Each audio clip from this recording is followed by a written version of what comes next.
Probability में concept आता है odds in favour and odds against. ये वर्ड बड़ा अजीब टाइप का आता है, ठीक है, ये दिक्कत भी क्रिएट करता है स्टूडेंट के लिए। सुनो ध्यान से, अगर कोई इवेंट है ए तरीके से हो सकती है, ए तरीके से हो सकती है, हैपन होने के जो चांसेस हैं वो ए तरीके हैं, ए तरीके हैं चांसेस ने कहिए आप, और बी तरीके से नहीं हो सकती है, नॉट हैपन। तो कुल कितने तरीके हो गए? टोटल जो वेज हैं हुए चाहे ना हो, ए प्लस बी हो गए नहीं हो गए, ठीक है। तो अगर हमसे कहा जाए कि probability of happening the event क्या होता है, तो ए अपान ए प्लस बी होता है। अगर आपसे कहा जाए probability of not happening the event क्या होता है, तो बी अपान ए प्लस बी होता है। तो हमने कहा प्रोबेबिलिटी ऑफ होने की जो प्रोबेबिलिटी है वो ए अपान ए प्लस बी और ना होने की बी अपान ए प्लस बी है। यानी अगर हम देखें कि probability of happening the event plus probability of not happening the event का संबंध हो गया, ठीक है। अब जरा देखिए लैंग्वेज क्या यूज की जाती है। देखिए अगर आपसे कहा जाए इसका, अच्छा ये बताइए ऑड्स इन फेवर का मतलब, हैपन का मतलब क्या होता है? फेवर छोड़िए, हैपन का मतलब फेवर। अगर मैं कह रहा हूं कि मैं डाई फेंक रहा हूं, इवन नंबर आने की प्रोबेबिलिटी बताइए, और इवन नंबर आता है तो क्या मैं कह सकता हूं कि मेरे फेवर में है? कह सकता हूं ना। तो अगर मैं कहता हूं ऑड्स इन फेवर, यानी इवेंट का होना हमारे फेवर में है, ना होना हमारे फेवर में नहीं है, तो ये लिखा जाता है ए अपान बी। लैंग्वेज समझ में आई? अगर मैं ए अपान बी लिख रहा हूं और लिख रहा हूं ऑड्स इन फेवर, तो हम क्या कहना चाहते हैं कि ए वेज है जो हमारे फेवर में है और बी वेज हमारे अपोजिट है। तो ऑड्स इन फेवर समझ में आ गया। अगर हम ऑड्स अगेंस्ट कह रहे हैं, ऑड्स अगेंस्ट कह रहे हैं, हम लिखेंगे बी अपान ए। मतलब बी फेवर, बी जो है ना वो हमारे अगेंस्ट में है और ए हमारे फेवर में है। लैंग्वेज समझ में आई? ये लिखने का तरीका होता है, ठीक है, ये लिखने का तरीका होता है। इसमें कहा जाता है कि ऑड्स अगेंस्ट इन फेवर या ऑड्स इन अगेंस्ट इवेंट भी बोला जाता है। इसमें कहते हैं ऑड्स अगेंस्ट इवेंट, ये कहलाता है odds in favour event, favour event, और ये कहते हैं ऑड्स अगेंस्ट इवेंट्स। लैंग्वेज समझ आई? Events, odd against events, against events, ठीक। अब मैं एक आध एग्जांपल इसमें समझाता हूं कि कहते कैसे हैं, क्वेश्चन को कैसे समझाते हैं। ये लैंग्वेज वाले क्वेश्चन बहुत टेक्निकल होते हैं, ठीक है। अभी ये बेसिक आपके इंटर लेवल पे चल रहा है, बीटेक लेवल पे नहीं चल रहा है, ठीक है। जैसे मैं एक एग्जांपल लेता हूं, इन्होंने कहा कि सपोज प्रोबेबिलिटी ऑफ इवेंट है, प्रोबेबिलिटी ऑफ इवेंट है 2/7। अब बताओ हम क्या रहे हैं? प्रोबेबिलिटी ऑफ इवेंट मतलब इवेंट जो हो रही है, इवेंट हो रही मतलब जो हम चाहते वही है ना, ये यही मैं कह रहा हूं ना।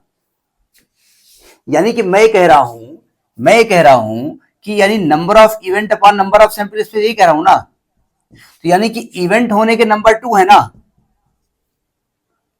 और सैंपल स्पेस का मतलब क्या होता है? नंबर ऑफ इवेंट होना प्लस नंबर ऑफ ना होना, टोटल सम आपका 7 दिया है ना। तो अगर मैं कहूं कि नंबर ऑफ ना होना तो 7 - 2 5 हो जाएगा। सही कह रहा हूं? यानी कि मैं कह सकता हूं कि 2 तरीके से हमारे फेवर में है और 5 तरीके से हमारे अगेंस्ट में है। क्यों? इंक ज्यादा हो गई है। 2 तरीके से हमारे फेवर में है और 5 तरीके से अगेंस्ट है। अगर हमसे कहा जाए ऑड्स इन फेवर निकालिए, ऑड्स इन फेवर इवेंट, क्या लिखा जाएगा बताइए? ऑड्स इन फेवर क्या लिखा जाएगा? ऑड्स इन फेवर ऑफ ई, बताइए क्या लिखेंगे? जितने तरीके से फेवर में है अपान जितने तरीके से अगेंस्ट में, 2/5। लैंग्वेज पकड़ में आई? अगर आपसे कहा जाए ऑड्स अगेंस्ट, तो जितने तरीके से अगेंस्ट में है अपान जितने तरीके से फेवर में है, ये लिखने का तरीका होता है। लैंग्वेज समझ में आ गई ना आपकी?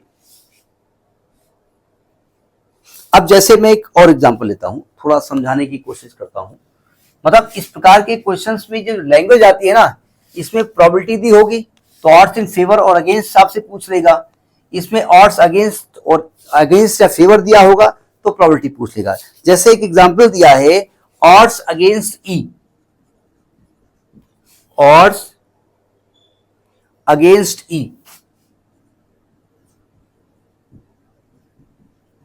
ये दिया गया है 3/11 और odds in favour of E, in favour of E ये दिया गया है 11/3 और आपसे कहा गया प्रोबेबिलिटी ऑफ इवेंट निकालिए, प्रोबेबिलिटी ऑफ इवेंट निकालिए। बताओ कैसे निकालोगे? प्रोबेबिलिटी ऑफ इवेंट मतलब जितनी तरीके से इवेंट हो सकती है, हो सकती है मतलब जो हम चाहते हैं वही हुआ ना भाई। प्रोबेबिलिटी ऑफ इवेंट हो सकती मतलब कहना क्या चाहते हैं कि जितनी तरीके से हम चाहते हैं, यही हम कह रहे हैं ना। अब जरा समझिएगा, ऑड्स अगेंस्ट मतलब क्या होता है? 3 तरीके से हमारे अगेंस्ट में है और 11 तरीके से हमारे फेवर में, यही मैं कह रहा हूं ना। तो यानी कुल तरीके कितने हो गए? यानी कि हैपन होने के तरीके जो हैं, हैपन होने के तरीके वो 11 हैं और नॉट हैपन होने के तरीके वो 3 हैं। सही कह रहा हूं ना मैं? तो टोटल वेज कितने हो गए? टोटल वेज जिसको कि आप नंबर ऑफ सैंपल स्पेस करें 14 होंगे, नहीं होंगे? तो अगर आपसे प्रोबेबिलिटी ऑफ इवेंट के बारे में बात करेंगे तो आप कहेंगे number of event upon number of sample space. तो नंबर ऑफ इवेंट कौन सी लिखें? हैपन वाली कि नॉट हैपन वाली? हैपन वाली लिखें कि नॉट हैपन वाली लिखें? जब इवेंट की बात करेंगे तो वो यही तो करेंगे ना जो आप चाहते हो, यानी 11/14। तो लैंग्वेज समझ में आ गई, नहीं आ गई? तो अगर प्रोबेबिलिटी ऑफ इवेंट दिया है तो वहां से odds against odds in favour निकाल सकते हो।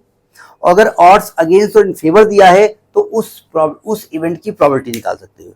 लैंग्वेज समझ में आ गई? नोट करिए।